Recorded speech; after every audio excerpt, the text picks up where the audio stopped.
So welcome to our seminar this afternoon. Sorry for the late start, but we're trying to mix up our times a little to suit everyone. What we're touching on today is the return to the physical workplace and how your employer clients should be advised to manage this. It's a messy situation. There are so many unknowns. And what our advice is really focused on are two things. We're trying to enable you to kill two birds with one stone. Firstly, to assist your employer clients to fulfill their health and safety obligations. And secondly, to reduce the numbers and the prospects of success of any claims arising from the gradual return to the workplace. The seminar is split into three sections, 3 speakers today, and I'll be dealing with the first of these. So, health and safety is my element of the talk, and so far as this is concerned, the general return to work guidance issued by the government, along with the 8 sector-specific guides, is of course an important starting point. We're still awaiting the more detailed guidance that we were promised almost 3 weeks ago. And in view of the fact that many more businesses are now likely to be opening during the month of June, that additional guidance must surely, we hope, be with us very soon, other distractions permitting, of course. So whether your employer client is already in the process of returning its employees or some of them to the physical workplace, or like many anticipates doing so at some point in the foreseeable future, the issues aren't straightforward. It takes time to do this properly. One look at what happened just last week with Dyson shows how easy it is, even for the biggest employers, to get it very wrong if the return to work isn't really thought through carefully and implemented properly. So if the process is not already underway, now is definitely the time to be starting. And it's important to appreciate that the government guidance does not exist in a vacuum. It sits alongside a raft of other health and safety laws, which our employer clients are obliged to comply with. Now, that health and safety regime arises from a variety of different sources. There's common law, of course, there's the contract of employment and the relevant implied terms, and particularly for our purposes today, there is the statutory framework in our primary and our secondary legislation. And there is a complex legislative framework around health and safety, some of it of general application and some of it of specific application only. Of course, the legislation underpinning everything is Section 2(1) of the Health and Safety at Work Act 1974. The general duty, of course, applying to all employers, and the duty being to go so far as is reasonably practicable to ensure health and safety. Now, we know full well that the Act does not sit on its own, far from it. There is a raft of legislation, some of it general application, some sector or activity specific. But the general regulations include those shown on the slide here. And there are provisions within these regulations and others which are highly relevant and undoubtedly engaged by the COVID-19 pandemic. And I've noted in brackets for you those which are likely to be of the highest relevance to the present issues. Of course, as is often the case, there are areas of overlap. Similar obligations can arise in one set and another of these regulations. But in general terms, what they do is set out specific obligations upon employers on a raft of different matters, all of which are of relevance right now. It includes things such as risk assessments and how to do that, what it involves, the maintenance of equipment, the involvement of staff and representatives in health and safety matters, things like health surveillance, ventilation, cleaning, space and distancing, and traffic movement around the workplace. And naturally things such as facilities, toilets, hand washing, changing, rest and meal facilities. You'll find specific obligations in these regulations which are clearly engaged by the current crisis. For today's purposes, what's important to note is that the common theme in these regulations is that employers must do what is necessary for there to be a safe and suitable provision in respect of all of the things that the regulations cover. And of course, what is safe and suitable right now must take into account COVID-19 risks. And as I've said, don't forget that as well as these regulations which apply generally, there are many sector and activity specific health and safety provisions that need to be taken into account also. So where are we in terms of the government guidance and the health and safety regime, not only regulatory, but through the common law and contract as well? What's the interplay between these? Well, on one thing at least, the position is very clear at the moment. Compliance with the guidance isn't necessarily enough to discharge an employer's legal obligations. Guidance compliance is a starting point, not a finishing point, and that is absolutely clear. I think it's also fair to say that any failure to comply with the guidance would inevitably be used as evidence to support a claim that an employer had failed to discharge its legal obligations under the health and safety legislation, and potentially other claims also that Douglas in particular will be dealing with in a short while. But what the guidance does do, I think, is to give employers a starting point, something they can use to discuss what needs to be done with the staff and representatives. And the reason why I think it's useful for that is because it's so transparent. Anyone can access this as a click of a mouse. And compliance with it, in my view, is likely in many cases, undoubtedly not all, but in many cases, to provide the reassurance necessary to get employees back and to remain in the physical workplace. Word of caution, however, I think that without advice from people like you and me, there are some employers who could assume that once they've done what the guidance requires of them, the job's done. And of course, that's a really dangerous assumption to make, at least in some cases. And I'm going to explain the point I'm trying to make by reference to an example. The government guidance says that there is no requirement for PPE outside of a clinical setting. And by PPE, I'm referring to respiratory masks, face shields, and so on, rather than simple face coverings. But in all probability, that advice in the guidance is based on a desire to preserve supplies for the NHS and other clinical and care settings. Let's just consider whether compliance with the guidance would necessarily be enough. One of the sets of regulations on the earlier slide was the PPE regulations. Let's just have a quick look at what section 4.1 says. And you'll see in highlights on this slide what is required by Regulation 4, which I think is put in remarkably clear terms for our legislation. So there you have the the Regulation 4 requirement as to when PPE is required, and there is a legal obligation to provide it. Let's just consider this. You've got a client. The operations that they conduct can't be done from home. Social distancing at work is very difficult, if not impossible. It's a densely populated environment. Ventilation isn't great. Some other control measures difficult to implement.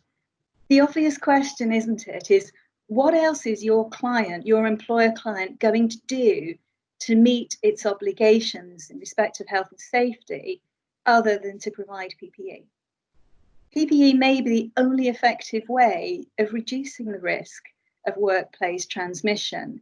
And if your business wants to open, then it may well be that your client to fulfill its legal obligation, in particular the regulation under, the obligation under Regulation 4, would have to just completely ignore what the guidance says about PPE and provide it anyway. So you can see just from that one example that some care is needed when you're advising your clients as to what may be required of them. The return to work process then, we've touched on some of the legal framework. What does the return to work process look like? What should it look like for your clients? And of course, we're employment lawyers. We know that at the heart of everything lies a robust risk assessment process. And indeed, the government guidance says that any return to work must be informed by a COVID-19 risk assessment, which must be undertaken in consultation with trade unions and or workers. And a robust risk assessment process is going to involve a fresh look at every aspect of your client's operations and activities. And for those clients who have multiple activities, sometimes under the same roof, sometimes not, that's going to be a considerable task. What's more, it's not a tick box exercise where they can say, once it's done, that's it, job done. The COVID-19 risk levels and our understanding of them are fast developing, and the risk assessment process, to be worth anything, has to be ongoing. Your clients need to be flexible and adaptable if this is going to work at all. And if it's going to work at all, it's also going to have to include proper consultation with and the involvement of the workforce. There's no doubt about that. They need to be confident if this return to the workplace is going to have any chance of working. And I suppose I can say it again, you don't need me to tell you what proper consultation and worker involvement looks like. We all know that. But that's not, of course, the end of it. Once the relevant measures have been decided upon and hopefully agreed, which as a package present a safe working environment, at least based on what's known at that point in time, of course, then it has to be properly implemented. Again, we know what proper implementation looks like.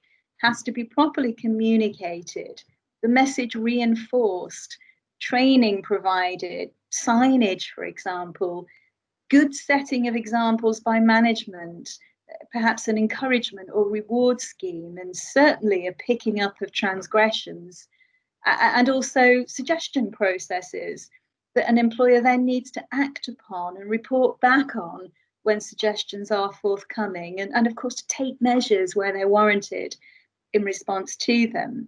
And of course, a process of review showing that very necessary flexibility. If it's done properly, then it is possible to get decent employee buy-in and confidence. And that's absolutely vital. And I've no doubt that's what you'll be seeking to achieve for your clients. I think it's also highly relevant to defending potential claims from difficult or litigious employees who may look for reasons not to return to work and challenge decisions they're not entirely comfortable with. And of course, at that point, we have to remember that it can't be a one-size-fits-all approach either. We need to factor in the individual circumstances of each worker, because that may significantly affect the level of risk and the measures required to deal with that. So, just looking at the next slide, what I've set out here for you are just what came to me as examples of the kinds of issues that your clients might need to be considering and grappling with when they're thinking about what needs to be done to facilitate the return to the workplace. It's by no means exhaustive. And it's also important, I think, to remember the default position, or rather the two default positions that come before any of this. Firstly, that employees who can work from home should continue to do so.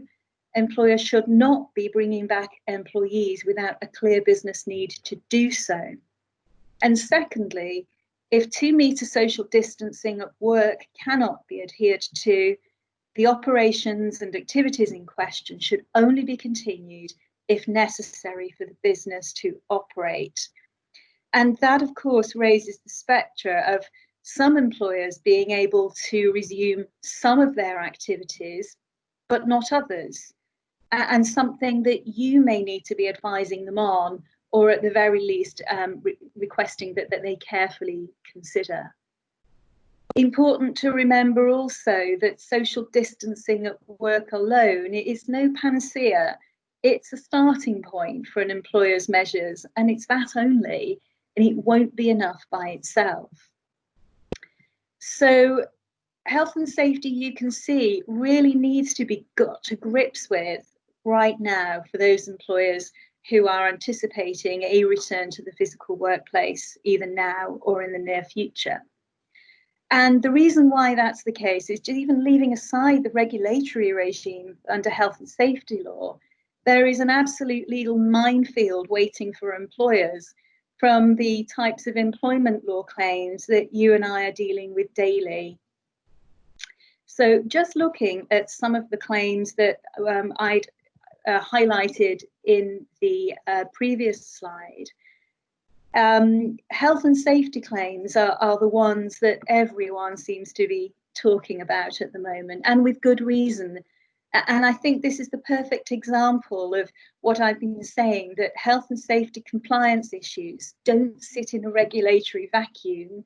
They intersect with other employment rights and obligations. And so far as the health and safety claims are concerned, Section 44 and Section 100 have been all over the legal press for the last few weeks, and with good reason. We're all very familiar with the 3 traditional gateways into these kinds of claim in subsections A to C of Section 44.1. COVID-19, though, is a really fast-moving situation with so many unknowns, and that has really brought to the fore subsections D and E. Their potential relevance, just on a cursory glance of this slide, is immediately obvious. Cases where, for example, the employee is fearful of returning to the workplace, or who returns, doesn't like what they see, and then refuses to undertake certain duties, or even leaves the workplace altogether. And the key issue when looking at this gateway is the question of whether there were circumstances of danger which the employee reasonably believed to be serious and imminent. Subjective and objective elements in that test, the genuineness of the belief, the reasonableness of the belief, bring in those 2 elements. I can imagine that at present, a lot of leeway would probably be given to claimants when tribunals are considering the genuineness and the reasonableness of the necessary belief, especially if the claimant's own circumstances lead to heightened risk. And if an employer is going to avoid a situation where a claimant passes through the Section 44 gateway, and therefore the remaining issues, such as the reason for the alleged detrimental treatment, are engaged, that employer needs to be putting itself on a firm footing on the circumstances of danger and the genuine and reasonable belief elements.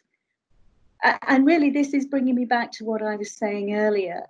Better the risk assessment process, the more communication around this, the more inclusive and flexible it is, the more likely it is that employers will be in a position to robustly defend a claim on these issues and not even need to progress to the reason why question. It may also be relevant, of course, under subsection E, to the question of whether the employee took appropriate steps for the purpose of that section.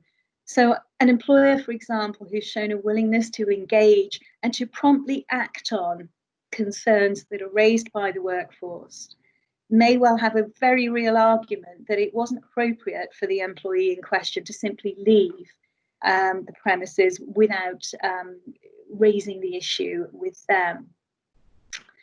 And I think here also lies the fundamental importance of your clients not just doing what needs to be done, but sounds like a bit of a mantra from all of us, I'm sure, but of involving its workers in that process and the outcomes of it, and keeping them informed on an ongoing basis. And as ever, good record keeping of all of this is vital. What we're trying to do, I think, is at the same time we're encouraging our clients to do the right things and take the correct measures in respect of their health and safety obligations, is to give them a real chance when having to defend claims of this type. Of course, it's not a massive leap, is it, from the health and safety arena for us to move to the arena of public interest disclosures into whistleblowing. And here, of course, we have a much wider range of potential claimants because we also have workers and an extended definition of worker. We also have the potential for employees bringing PID dismissal claims to see this as an attractive option because of the availability of interim relief. So whistleblowing is definitely on the agenda alongside health and safety claims.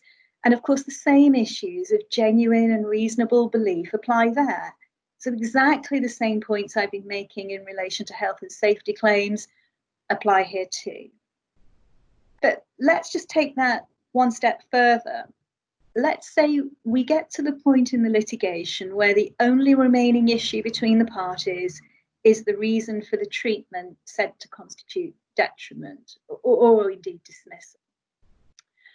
How much stronger a position is your employer client going to be in if it can say and show that at the time in question, it welcomed employees raising health and safety concerns, it addressed them when they were raised in a proactive and effective way, that it reported back on outcomes, that it made changes where they were warranted, that it showed itself to be flexible and adaptable, that it took steps to remind managers and colleagues that there must be no detrimental treatment of those who do raise concerns, and vitally, which has kept a really good audit trail of all of this. You want your employer client, if you get to that point in a claim, to be able to say and to demonstrate, even if you did make a Section 44 or a public interest disclosure, we didn't take any unlawful action as a result of that. What did we do? We welcomed it, we acted on it, and we addressed it transparently and fully. And not only in your case, but all of these others too. And so once again, properly engaging with the health and safety obligations at this stage is going to assist your clients to defend claims that are brought. It won't stop them all, but it is likely, in my view, to reduce the number of claims that employers are facing. Because let's be clear, we all know that there are going to be some workers who are going to be difficult, who are going to be awkward, some for good reason and some for bad, and we're going to have to deal with those. The regional employment judge in the Bristol region told me a few weeks ago that the tribunal even then was being swamped with health and safety related claims. The question I'm asking myself is how many more are there likely to be now that the return to work is underway? Because this, in my mind, is where there is huge potential for things to get very, very messy. So my penultimate point is looking at another area of tension, albeit briefly. On the one hand, of course, you have an employer who wants contractual obligations under the contract of employment to be adhered to by the staff. They want to be able to give a management instruction and see it followed. On the other hand, we have the existence of two key implied terms, don't we? The safe working environment, trust and confidence being the second. There is absolutely no point in employers insisting that employees and other workers slavishly follow management instructions because they're in accordance with the contract of employment or, for example, the job description. when employees can legitimately say, hang on, I'm entitled to a safe system of work. You, employer, are in breach. And actually, if, for example, you have now stopped my pay, I'm going to be seeking damages for your breach of contract. Not much of a leap either into the implied term of trust and confidence, or indeed a scenario where there is a resignation followed by a claim for constructive dismissal, probably alongside other claims too. But there is going to be a tension between an employer's right to require employees to work and the health and safety concerns that employees may well hold, and may hold for good reason. I think my overriding message from my part of this presentation is that taking the kind of approach I've identified earlier will assist your clients here also, and put them in a better position to dispute any alleged breach of contract on their part. We are in uncharted waters. I'm not going to use that word everyone's using, but we don't have clear visibility of the next few days, let alone weeks or months. And I think tribunals are going to have to be alive to that when looking at whether there was any breach of contract by employers. And my view is that an employer who tries to wield a sledgehammer is probably going to find itself in huge difficulties and may be facing significant liabilities and the sheer aggravation of litigation at a time when it really needs it least. Much less likely, I would say, for those who do engage and who are responsive, proactive, flexible, and so on. The message I'm sending is that it really is a question of investing the time now to avoid potential problems later, because my view is that without that investment of time, those problems are almost inevitably going to hit a lot of employers very, very hard in the coming months. My final slide, Equality Act claims. If I say another word, I think I'm in danger of treading on the toes of my colleague Douglas, so I'm not going to do that. I'm simply going to say, Douglas, over to you, please.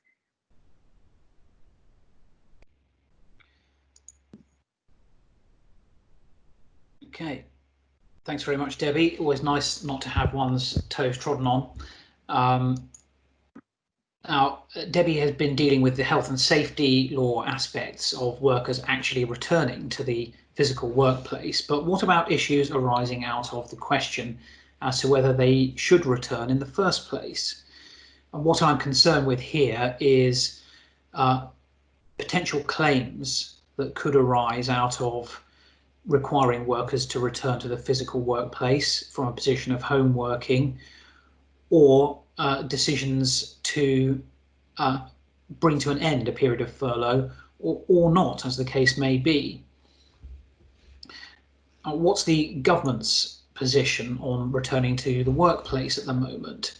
Well, in some sectors, it's already starting to happen as more retailers are permitted to open, but otherwise in other sectors it could start happening imminently. So this is the most immediate issue. The recent and much criticised Sunday evening announcement by the Prime Minister in relation to relaxation of recreational lockdown measures didn't actually change the pre-existing position in relation to work. It's always been the case that those for whom doing their work at home is impossible can leave their home to go to work. That announcement, as I say, didn't actually change that position. There was merely an encouragement of people to go to work if it wasn't possible to work from home.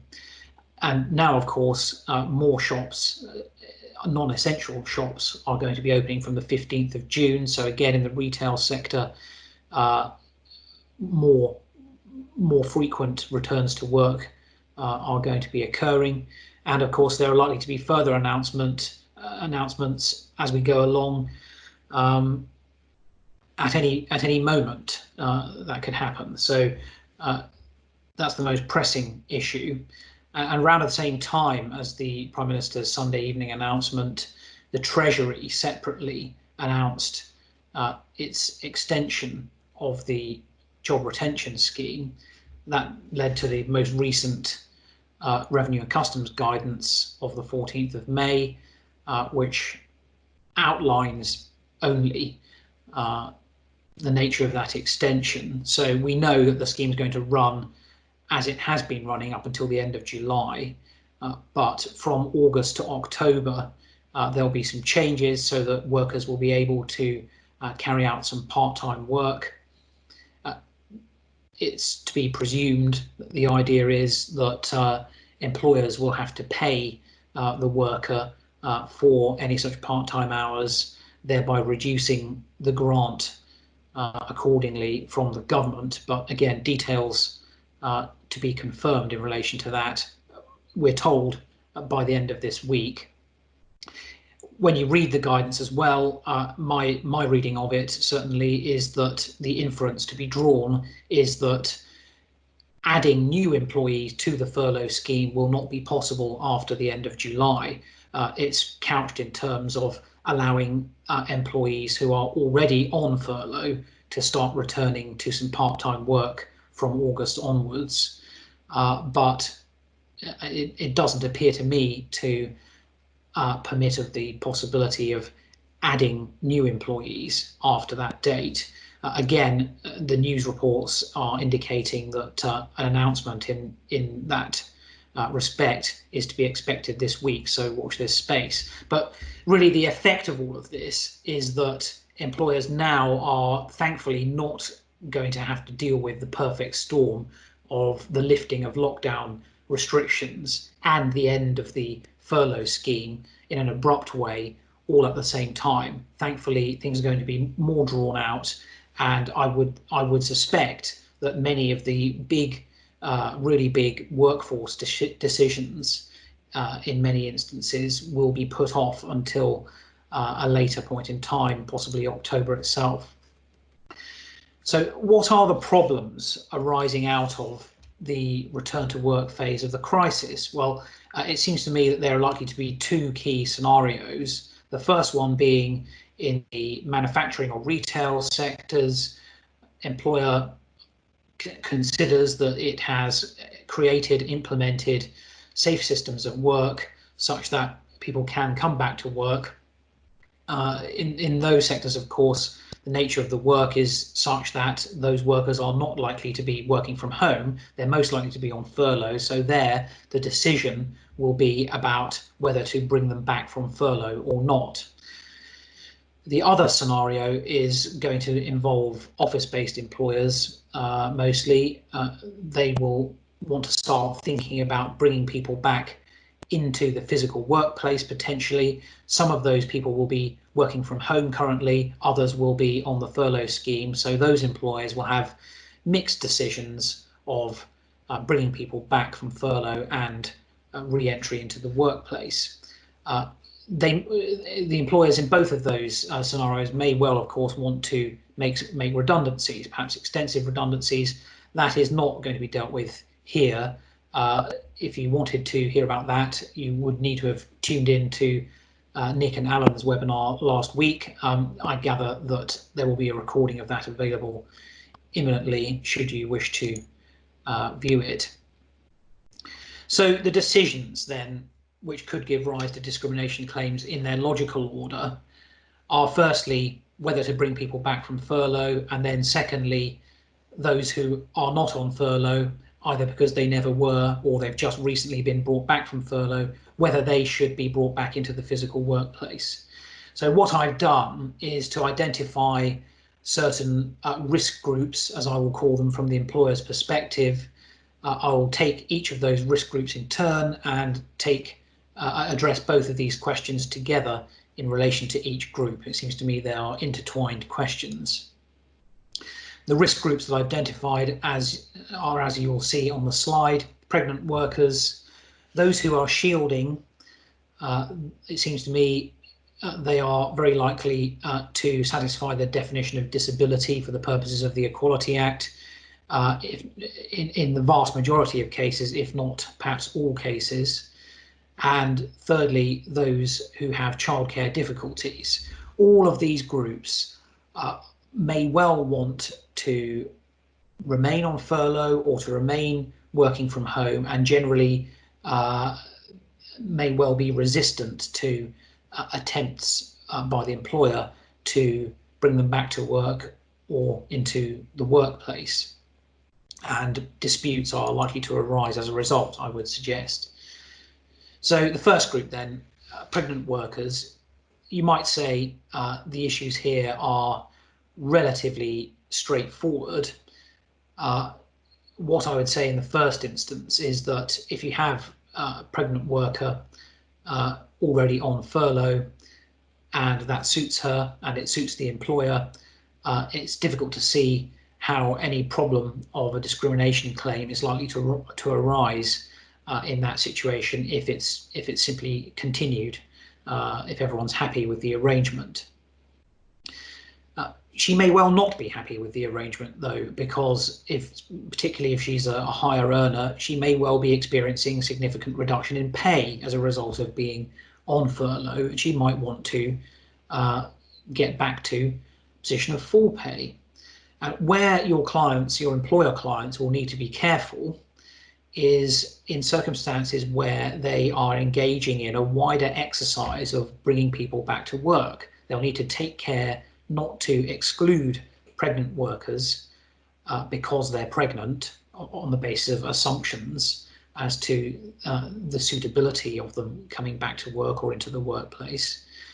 And if pregnant workers are excluded in that way, unthinkingly, there may well be problems of direct sex discrimination claims or Section 18 claims under the Equality Act.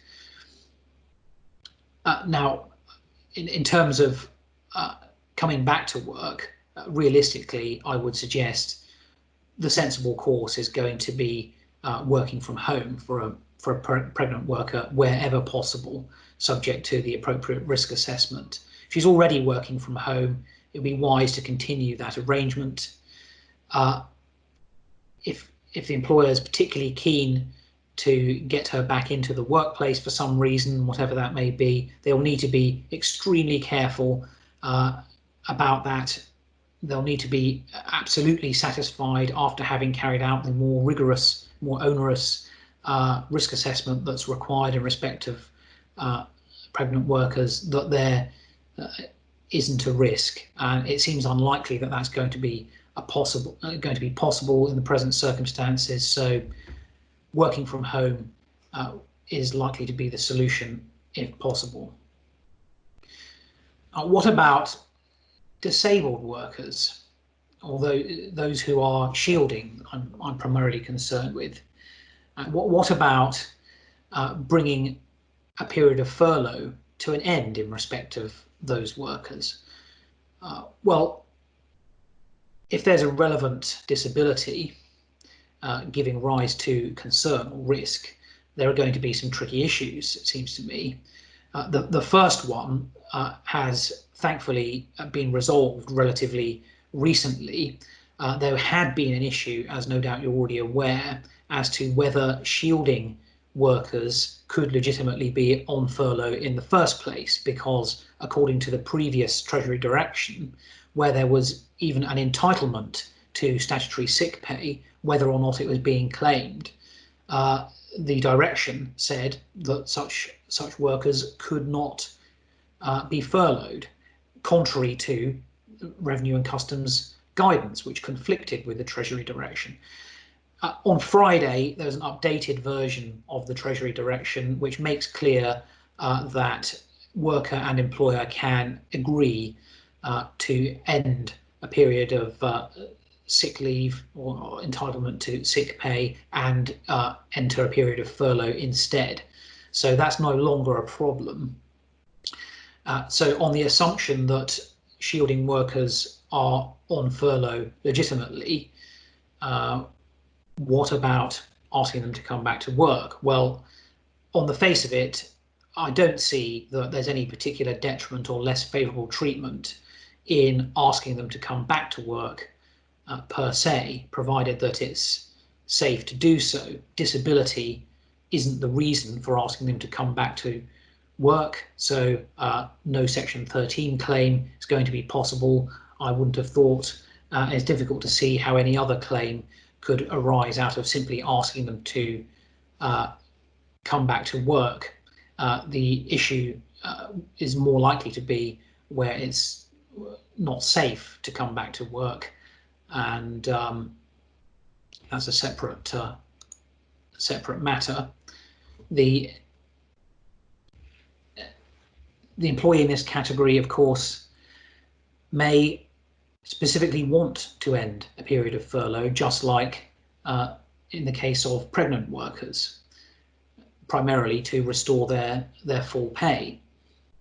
And again, I would say that where an employer client is engaging in a wider exercise of bringing people back to work, care needs to be exercised so as not to exclude disabled workers because they're disabled or because they're not able to return to the workplace because it's not safe, as I was saying.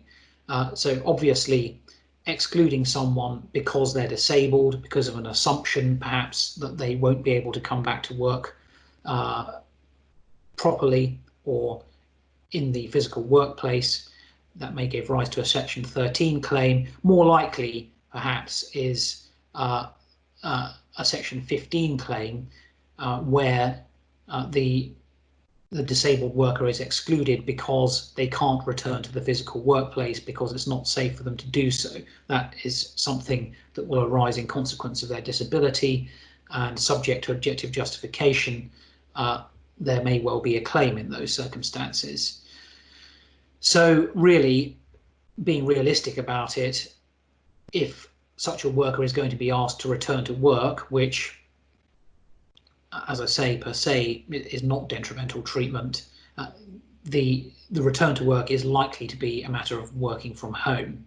If they can't work from home for whatever reason, and I would suggest that every sinew ought to be strained to try and make working from home possible.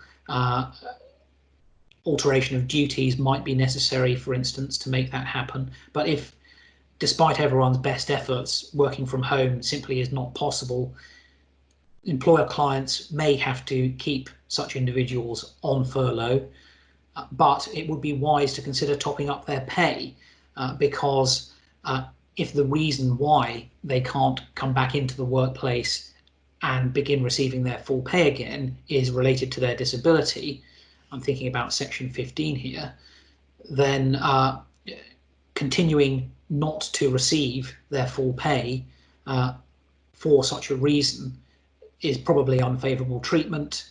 Justification, really, is it anything other than a cost-based justification? I think the employer might be in some difficulty in that respect, so I would suggest topping up to full pay in those circumstances. Now, what about asking people generally to come back into the workplace in this situation? Well, that's going to be a PCP, I would suggest. Again, a disabled worker who is in some difficulty in coming back into the workplace, as we were discussing, is going to be at a substantial disadvantage in that respect, or particular disadvantage for the purpose of Section 19, Indirect Discrimination. There probably is going to be a duty to make reasonable adjustments. It's another species of the Section 15 claim we were just looking at, really.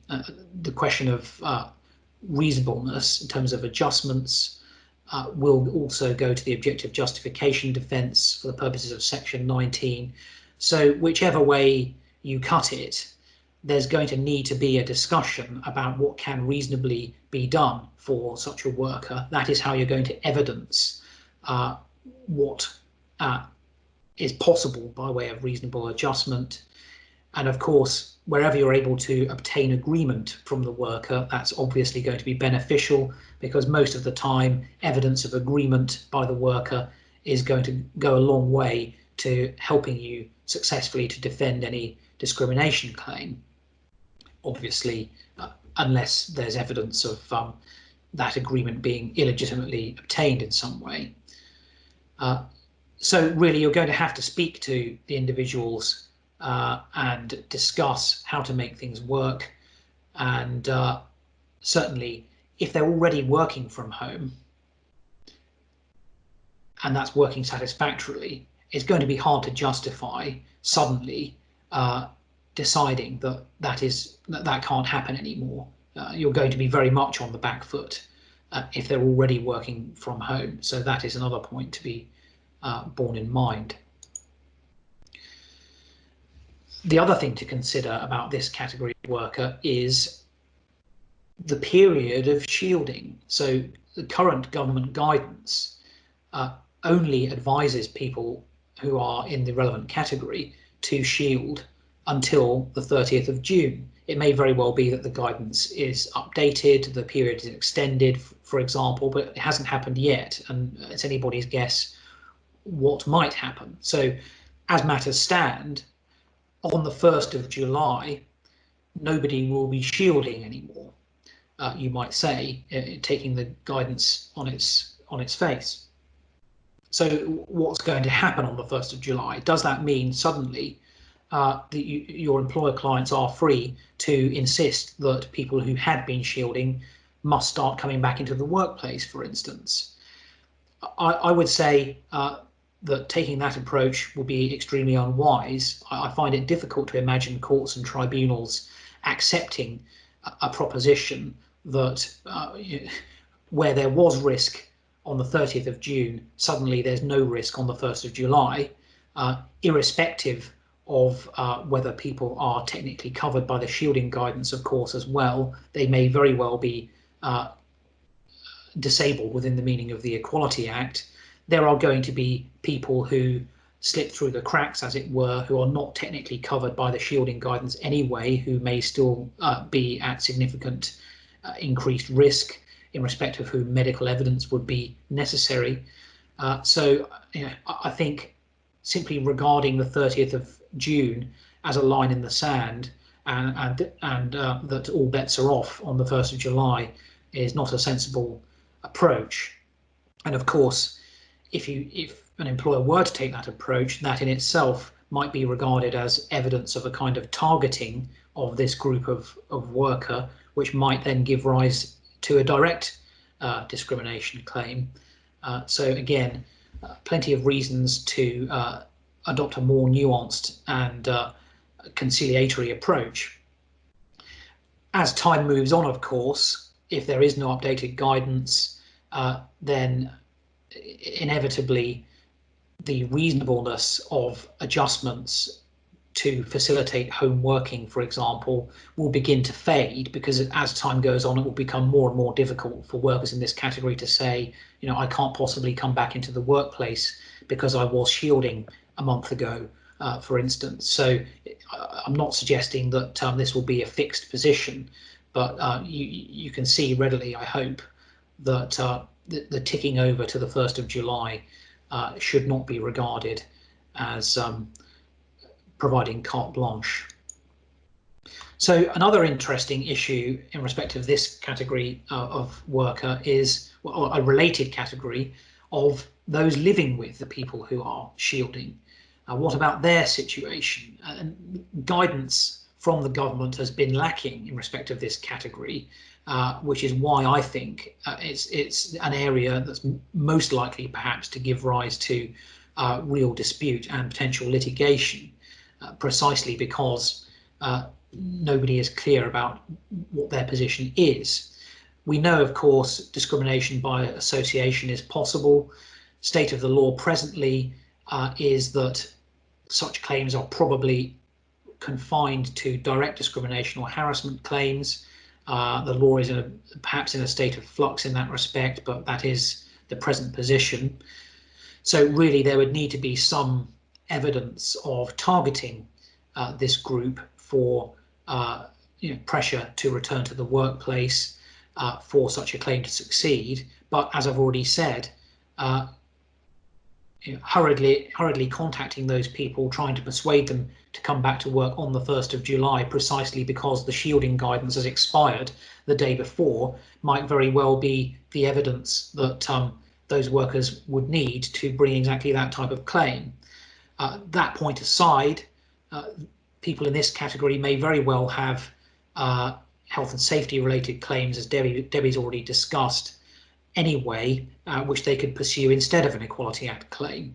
So again, the fact that a discrimination claim might not be possible isn't a reason to treat people in this group in a cavalier fashion. Section 44, subsection 1, paragraph E, of course, you'll remember, makes reference to the risk posed to other persons. So this worker would say, it's not safe for the vulnerable person at home for me to come to work because I could take the virus home with me. So bearing that in mind, the most straightforward thing to do is to let them continue from working from home. I would suggest that it's not worth the hassle of and expense of trying to force them.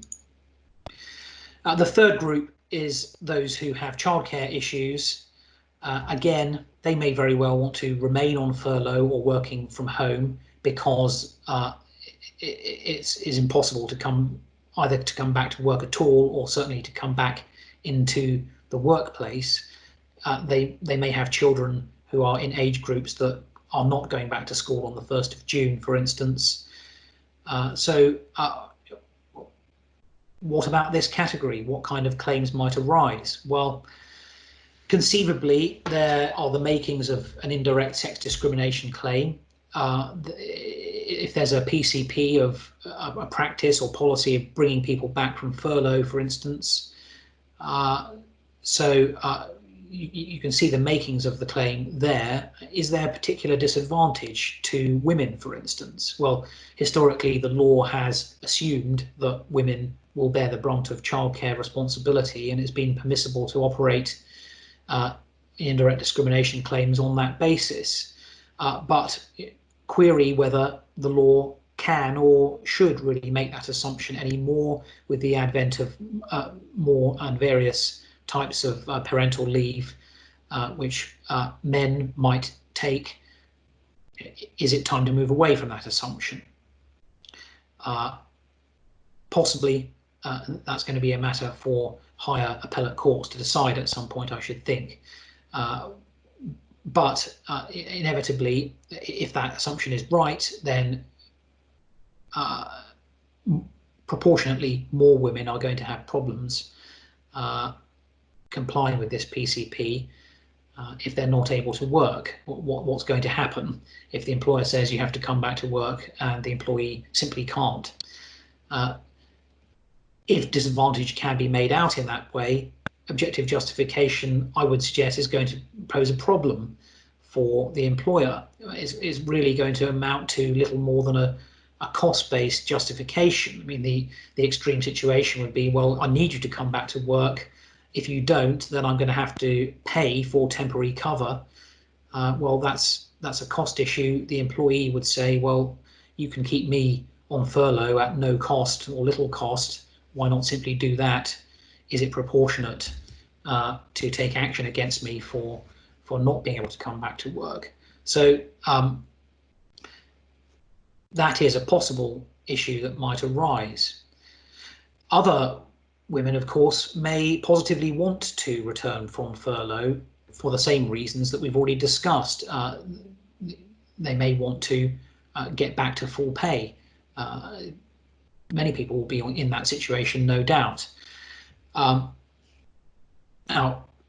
some employers might assume that a female employee with childcare responsibilities is not going to be able to come back to work. They're not going to be able to fit in their work around childcare. They're certainly not going to be able to come back into the workplace. Making those kinds of assumptions and leaving them on furlough when bringing others back into the workplace is likely to give rise to a direct sex discrimination claim. So very unwise, I would suggest. My penultimate point is a very brief one about harassment. I would just say fairly obviously, as people come back to work, employers are having to cater for the virus and make various adjustments to working practices. Tensions will be running high. Everyone is going to be stressed, workers and managers alike. Employers should caution their managers to be careful what they say, especially in emails, because any expression of frustration or irritation about workers in any of these risk groups who have reasons, Equality Act reasons for having difficulty with coming back to work or into the workplace, there may well be harassment claims that arise out of careless words. So, they need to be advised to be careful about that. Whether people would litigate about it, I don't know, but we all know of cases where people have litigated in respect of less than that. So it's wise to give that advice. But the final point is a different form of harassment, which it occurred to me may give claimants a route to challenging decisions by employers to bring them back from furlough or back into the workplace. That's under the 1997 Act.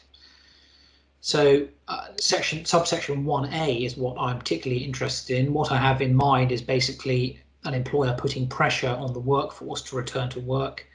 Paragraph A there, harassment of 2 or more persons, well, the workforce. Paragraph C, by which he intends to persuade any person not to do something that he is entitled or required to do, or to do something that he is not under any obligation to do. I would think probably Roman numeral 1 is actually most likely to bear fruit for claimants, because all employees or workers are entitled to withhold their labour, whereas under Roman numeral 2, can it be said that they're not under any obligation?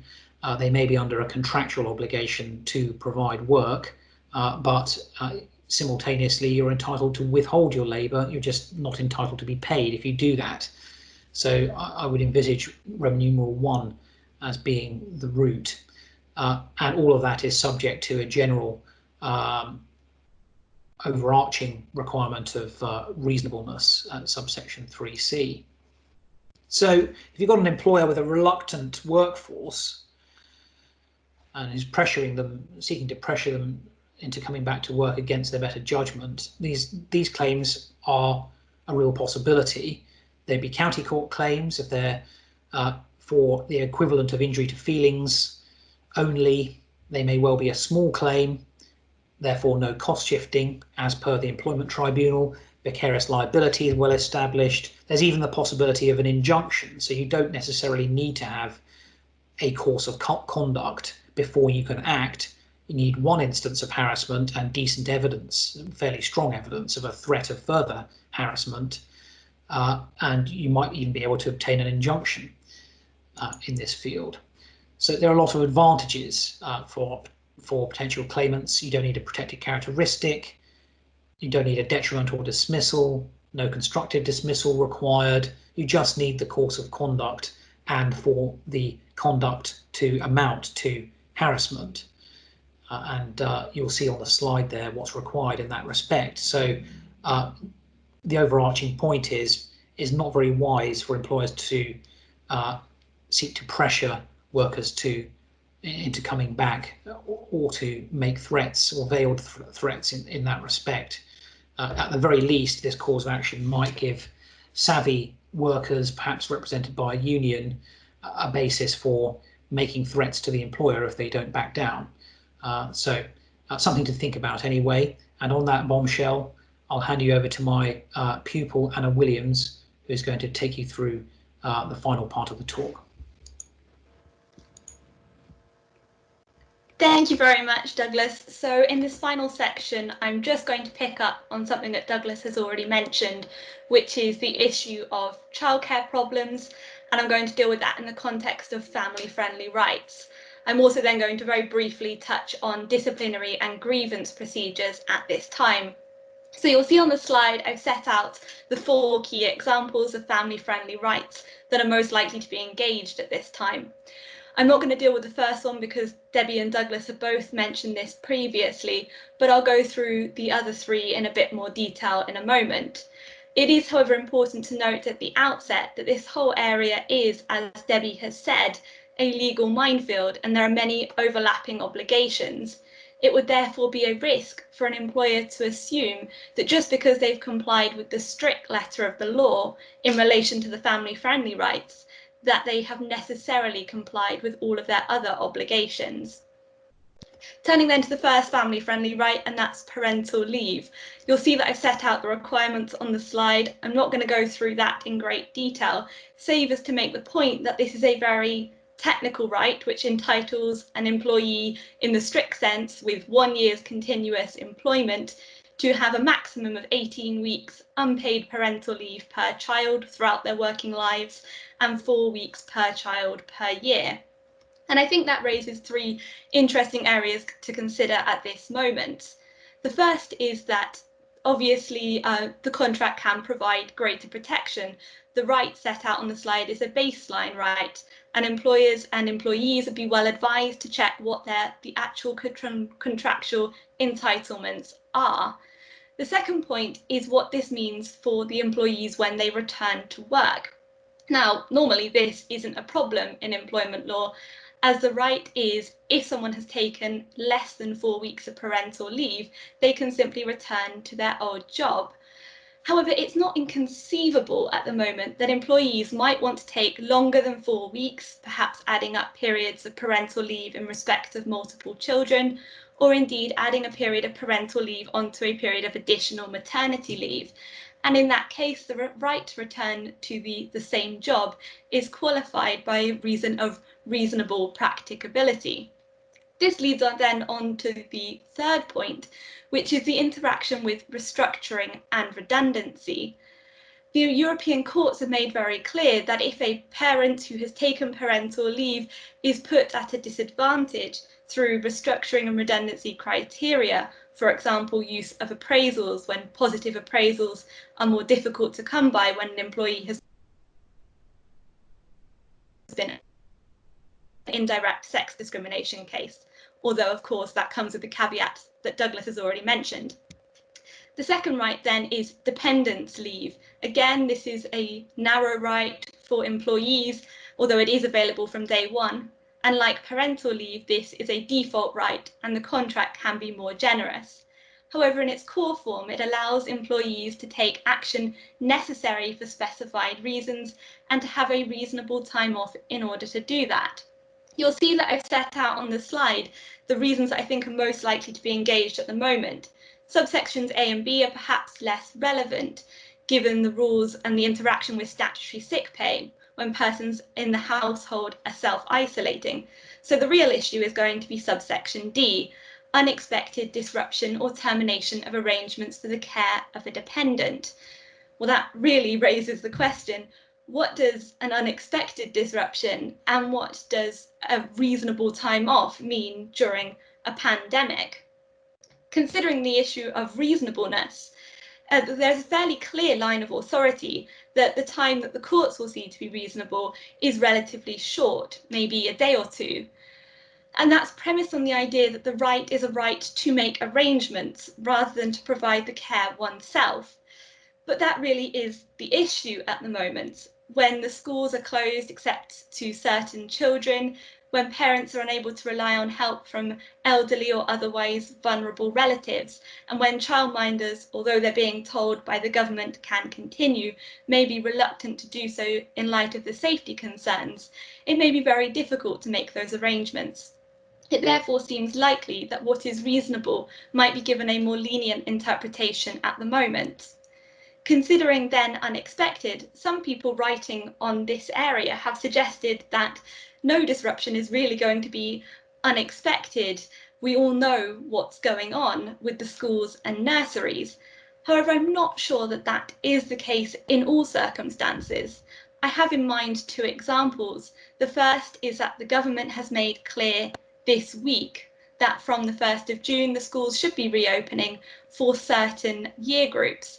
However, in the same breath, the government has also recognised that certain schools will not be able to do that, and that in any event, all of this is based on certain criteria being met across the country. So there may be parents who believe that their children will be able to go back on the 1st of June, and that may not happen. The other issue might be when the employer creates the unexpected disruption themselves by calling an employee back unexpectedly from a period of furlough leave or indeed home working. The third and final right is the right to request flexible working. And again, this is a right only for employees, although there's nothing to prevent other workers from asking the question. They just won't be entitled to the strict protection of this right. The right is that the request has to be dealt with in a reasonable manner, and that refusal can only be on certain specified grounds. And this again raises two questions at the moment. The first is, how does an employer respond reasonably, operating a reasonable procedure like that advocated by the ACAS Code of Practice on responding to requests for flexible working at a time of a pandemic? While there's no clear guidance directly on this point, inspiration might perhaps be drawn from the ACAS guidance on conducting grievance and disciplinary procedures during the coronavirus pandemic, which I'll come on to talk about in a moment. The final point to note is the interaction with discrimination.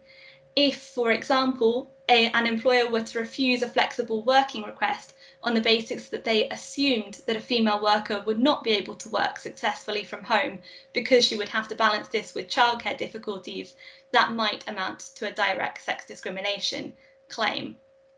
Drawing this together then, and whether or not we're dealing with childcare issues under any of these family-friendly rights or through other means, I would reiterate what Debbie has already said and say that those measures that she suggested in the health and safety context are equally applicable here. Discussion, dialogue, seeking agreement, keeping a record of that agreement, and keeping that agreement under review will be vital in order to hopefully ensure that issues do not arise, and secondly, if they were to arise, that the employer would be in the best possible place to be able to defend them. The final thing then is to consider disciplinary and grievance procedures and policies during the coronavirus pandemic. Employers might be very well advised at this moment to consider their policies and whether or not they need to update them to reflect the current situation. And here I'm thinking about two kinds of changes. The first might be a change to procedure, to specify that remote investigation might be a possibility, to say that social distancing will be adhered to in any kind of meetings. The second might be a change of substance. The employer might find it helpful to specify that certain kinds of COVID-19 related grounds of misconduct will entitle them to bring disciplinary action. Now, this is not to say that if employers don't make these changes, they will be unable to do anything about breaches to those rules. It's highly likely that an employer will circulate a document, if not a disciplinary or grievance document, which sets out the rules and conditions for employees for returning to the workforce. So an employee will be quite hard pushed to say that they didn't know what they were doing was wrong. But it might be a useful safety net for employers in bringing later disciplinary action if they've specified it in their policies up front. This, of course, comes with the caveat that how one goes about changing those policies and how easy that is will depend on whether those policies are contractual or non-contractual. Finally, then, having resolved the issue of policies, how would an employer go about conducting a fair process at this time? Now, the first issue on the slide is a relatively niche one, and I'm not going to deal with it in great detail in interest of time, but there is a question about the interaction between persons who are on furlough and whether they can be involved in disciplinary and grievance procedures without breaking those conditions that they aren't allowed to do work for employers. The ACAS guidance suggests that persons are allowed to do that, and certainly HMRC's guidance indicates that those acting in a representative capacity won't break those conditions. However, the guidance is less clear on people maybe chairing a meeting or taking notes, and other commentators have also noticed that care should be taken in respect of those people. The next issue would be what steps do employers need to take to ensure that the procedure is nonetheless fair. I'm sure you're all fully aware of the ACAS guidance on disciplinary and grievance procedures during the coronavirus pandemic, and employers should be really well advised to consider this guidance when working out what they're going to be doing. However, this guidance was written at the start of the pandemic when many people were working from home and not present in the physical workplace. And it may be as more and more people return and we get closer to the so-called new normal, then there may be a hybrid process closer to something that we would have seen prior to the start of the pandemic might be achievable. The third and final point is, how does an employer go about approaching COVID-19 related misconduct?